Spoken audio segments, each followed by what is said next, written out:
Assalamualaikum warahmatullahi wabarakatuh. Kami dari kelompok 1 akan membahas tentang sejarah komputer. Sebelum lanjut ke materi, saya akan memperkenalkan diri. Perkenalkan, nama saya Intan Nur Cynthia dengan NIM 21650001. Di sini saya akan menjelaskan tentang pengertian komputer dan fungsi komputer itu sendiri. Komputer adalah alat yang dipakai untuk mengolah data menurut prosedur yang telah dirumuskan. Kata komputer semula dipergunakan untuk orang yang pekerjaannya melakukan perhitungan aritmetika dengan alat bantu atau tanpa alat bantu. Kemudian arti kata ini dipindahkan kepada mesin itu sendiri. Asal mulanya pengolahan informasi hampir berhubungan dengan masalah aritmetika. Tetapi komputer modern dipakai untuk banyak tugas yang tidak berhubungan dengan matematika. Selanjutnya, fungsi komputer. Fungsi komputer secara umum ada 4. Yang pertama, data input, yaitu menerima data atau informasi dari luar. Yang kedua, data processing untuk melakukan pemrosesan. Yang ketiga, data storage adalah tempat untuk menyimpan informasi. Dan yang terakhir adalah data output, yaitu data yang telah diproses dalam komputer dan hasilnya akan tersedia untuk dipergunakan oleh pengguna dengan berbagai tujuan. Perkenalkan, nama saya Putri JR dengan NIM 21650002. Langsung saja saya akan melanjutkan penjelasan materi dari rekan saya. Masuk pada bagian sejarah komputer. Sejarah komputer pada perkembangannya dibagi menjadi 2 bagian, yaitu sebelum tahun 1940 dan sesudah tahun 1940. Sebelum tahun 1940, perkembangan komputer dimulai dengan munculnya komputer analog dan dimulai dengan alat bantu berupa sempoa atau abacus. Kemudian dilanjutkan dengan alat pengolah data. Alat pengolah data dapat dikelompokkan menjadi 4 bagian, yaitu 1. Abacus. Dengan cara kerjanya, alat ini menggunakan biji-bijian geser. Kedua, kalkulator roda numerik. Alat ini merupakan alat penghitung bilangan yang berbasis 10. Ketiga, kalkulator numerik 2. Alat ini menggunakan roda-roda yang bergerigi. Dan yang terakhir, kalkulator mekanik, melakukan perhitungan penjumlahan, pengurangan, perkalian, dan pembagian. Perkenalkan, nama saya Roni Saputra dengan NIM 21650003. Lanjutkan pembahasan materi yang telah dipaparkan oleh rekan kelompok saya. Di sini, saya akan membahas tentang perkembangan komputer dari generasi ke generasi. Komputer generasi pertama yang dimulai pada tahun 1946 sampai dengan 1959. Tahun 1946 merupakan tahun diciptakan komputer generasi pertama dengan menggunakan tabung vakum sebagai komponen dasar pembuatan. Tabung yang digunakan sebagai komponen dasar ini memang dikenal tidak efisien di beberapa aspek karena cepat sekali panas ketika dipakai.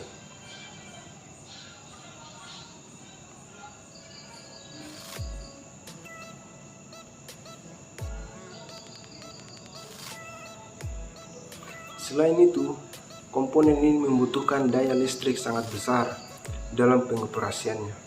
Electronic Numerical Integrator and Computer (ENIAC) merupakan salah satu contoh komputer generasi yang pertama. Komputer generasi pertama diciptakan oleh J. Presper Edgar dan John Mauchly di University of Pennsylvania. Mereka berdua membangun ENIAC dengan menggunakan 18.000 tabung vakum dengan ukuran 1.800 kaki dan mempunyai berat yang mencapai sekitar 30 ton. Sejarah komputer generasi pertama ini menjadi digital elektronik yang dipakai untuk kebutuhan paling umum. Program ENIAC ini sudah dirancang pada tahun 1942, namun dimulai baru di tahun 1943 dan selesai pada tahun 1946. Saat memulai pengoperasiannya, ENIAC membutuhkan daya listrik yang sangat besar, yaitu sekitar 140 kW, dan yang dibutuhkan untuk membuat perangkat tersebut mencapai $1 juta. Ciri-ciri komputer generasi pertama: memiliki hardware yang jauh lebih besar serta membutuhkan ruang yang luas. Interior desain sistem operasi dibuat secara spesifik dan hanya dapat melakukan tugas tertentu. Program hanya dapat dibuat memakai bahasa mesin, menggunakan silinder magnetik untuk menyimpan data. Membutuhkan daya listrik sangat besar. Butuh mesin pendingin karena cepat panas. Kapasitas penyimpanan yang kecil. Kinerjanya lambat. Memakai konsep store program dan menggunakan magnetic core storage sebagai memori utama. Menggunakan tabung hampa sebagai sirkuit. Komputer generasi kedua yang dimulai pada tahun 1959 sampai dengan 1965. Tahun 1959, komponen dasar untuk merancang komputer adalah teknologi transistor. Komponen ini dinilai jauh lebih efisien jika dibandingkan dengan tabung vakum. Transistor mempunyai ukuran lebih kecil dibandingkan tabung vakum, serta daya listrik yang diperlukan juga lebih kecil untuk pengoperasiannya. Biaya pembuatan juga jauh lebih terjangkau. Bahasa pemrograman telah diganti menggunakan bahasa assembly dan bahasa simbolik. Dengan menggunakan bahasa pemrograman tersebut, programmer dapat memberikan instruksi dengan kata-kata. Mesin yang pertama kali menggunakan teknologi ini ialah superkomputer. IBM juga telah membuat superkomputer dengan nama Prairie Ren dan Stretch, serta menjadikan komputer dengan nama LARC. Komputer ini dikembangkan di laboratorium menggunakan energi atom. Pada tahun 1965, hampir berbagai bisnis besar menggunakan komputer generasi kedua untuk memproses informasi dengan keuangan bisnis. Ciri-ciri komputer generasi kedua yaitu telah menggunakan operasi bahasa pemrograman tingkat tinggi. Kapasitas memori utama menggunakan magnetic core storage. Menggunakan simpanan eksternal seperti magnetic tape dan magnetic disk. Mampu memproses secara real time dan real sharing. Ukuran fisik jauh lebih kecil dibanding komputer di generasi pertama. Kinerjanya lebih cepat, daya listrik lebih kecil. Komputer generasi ketiga yang dimulai pada tahun 1965 sampai dengan 1971. Generasi komputer ketiga dimulai pada tahun 1965, yang mana komputer dibuat menggunakan Integrated Circuit (ICS). Teknologi ini menggeser fungsi transistor sebagai komponen dasar komputer. Transistor masih tetap digunakan tapi ukuran diperkecil. Beberapa transistor yang berukuran kecil tersebut dimasukkan di IC bersamaan dengan resistor dan kapasitor. Komputer generasi ketiga menjadi komputer pertama yang membuat operator dapat berinteraksi menggunakan keyboard dan monitor dengan tampilan sistem operasi. Selain itu, komputer ini membutuhkan biaya lebih murah sehingga dapat dijangkau masyarakat umum. Dalam penggunaannya, transistor membuat kinerja komputer cepat panas, sehingga komputer generasi kedua mulai ditinggalkan. Ciri-ciri komputer generasi ketiga yaitu listrik yang digunakan lebih hemat, software lebih meningkat, harga makin terjangkau, kapasitas memori lebih besar, kecepatan menggunakan IC sehingga kinerja komputer lebih cepat, memiliki kecepatan 10.000 kali lebih cepat dibandingkan generasi pertama. Komputer dapat melakukan multiprocessing. Komputer sudah menggunakan visual display dan dapat mengeluarkan suara. Menggunakan penyimpanan eksternal seperti disket magnetik. Mampu melakukan komunikasi dengan komputer lain. Komputer generasi keempat yang dimulai pada tahun 1972 sampai sekarang. Komputer yang kita pakai sekarang merupakan komputer generasi keempat, yang mana dibuat dengan menggunakan komponen dasar bernama mikroprosesor Chip mikroprosesor memiliki ribuan transistor dan beberapa macam elemen sirkuit yang mana saling terhubung menjadi satu. Intel menjadi sebuah perusahaan yang paling berpengaruh terhadap perkembangan chip mikroprosesor karena mereka berhasil menciptakan Intel 4004 yang merupakan cikal bakal perkembangan komputer. Perusahaan dari Intel berhasil menggantikan perangkat komputer yang memiliki ukuran yang besar menjadi sangat kecil, sehingga menjadikannya lebih efisien.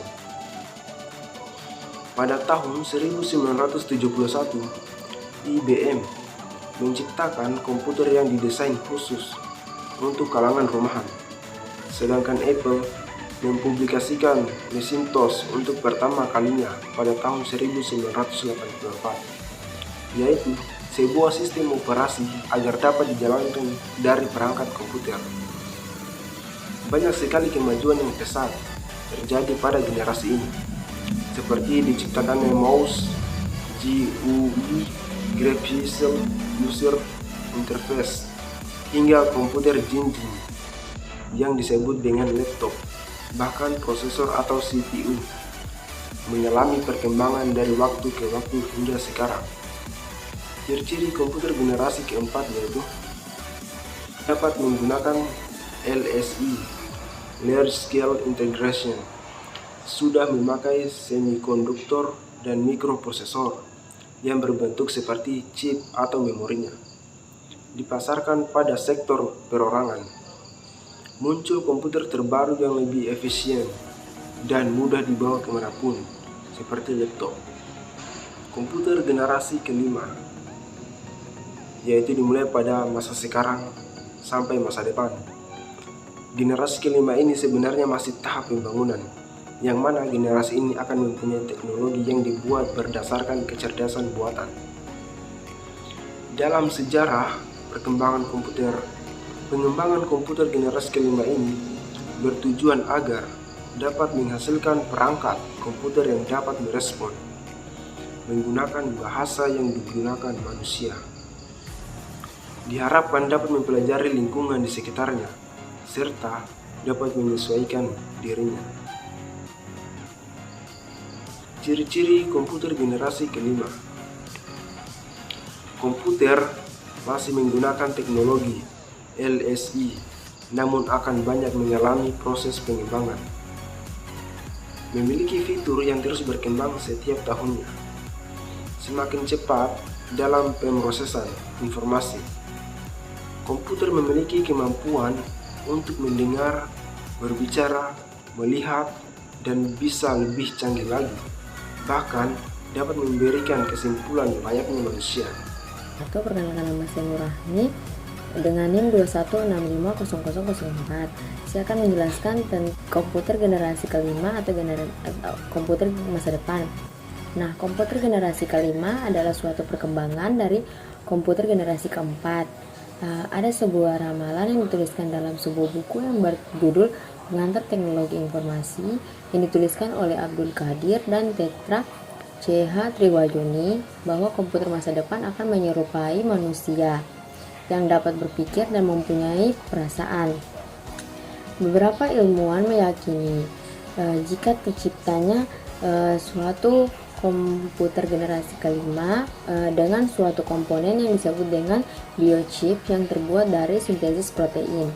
Adapun karakteristik lainnya yaitu dengan menggunakan teknologi ULSI. Nah, ULSI yaitu Ultra Large Scale Integration yang memungkinkan 100.000 sampai 1 juta komponen elektronik dalam mikroprosesor. Lalu menggunakan parallel processing yang artinya komputer generasi masa depan ini dapat melakukan pemrosesan yang banyak dan sangat cepat dan juga menggunakan teknologi superkonduktor yang berfungsi mempermudah pengiriman informasi. Nah, komputer ini nantinya akan dibuat menjadi interface yang user friendly. Bentuk fisiknya akan lebih kecil, ringan, dan canggih. Karakteristik yang terakhir yaitu menggunakan bahasa pemrograman tingkat tinggi atau high level language dalam pemrogramannya.